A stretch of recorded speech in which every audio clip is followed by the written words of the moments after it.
In 2015, the Afghan government announced the Taliban's former leader, Mullah Omar, was dead.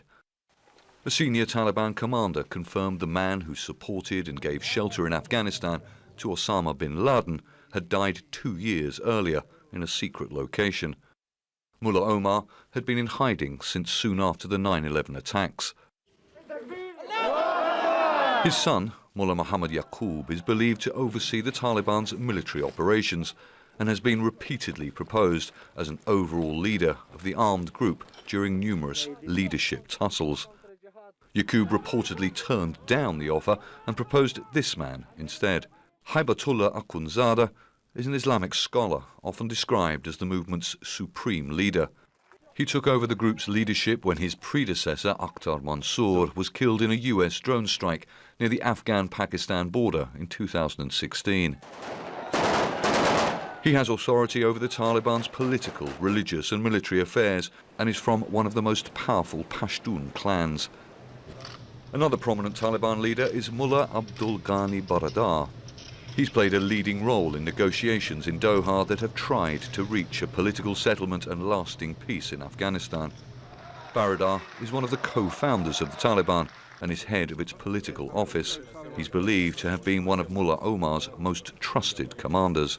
Baradar was captured in 2010 by security forces in the southern Pakistani city of Karachi. He was released in 2018. Another important figure in the Doha negotiations and someone expected to play a major role in the Taliban's leadership is Sheikh Mohammed Abbas Stanikzai. He's a former deputy minister in the Taliban's government before its removal during the US-led invasion in 2001. And this is Sirajuddin Haqqani.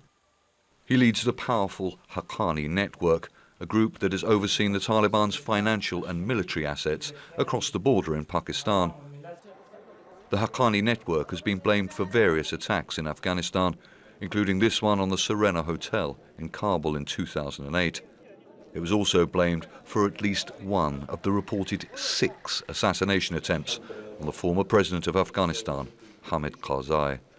Charles Stratford, Al Jazeera. Well, David DeRoche is a professor at the National Defence University and also a former NATO Operations Director at the Joint Chiefs of Staff. He says time will tell if the US mission was worth it or not.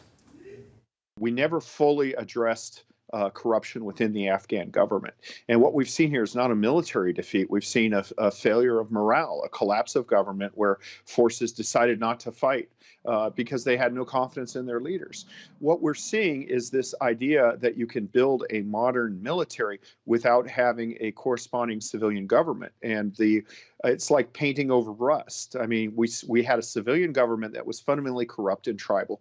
We tried to build a modern military to support it. Perhaps we ignored the Clausewitzian imperative that you have to have the people, the military, and the government, and it failed. There has been a fundamental transformation of society in Afghanistan. There's levels of education and empowerment of women. But if the Taliban behaves the way they did before, as sort of a Central Asian Khmer Rouge, then they can reverse that just through brutality.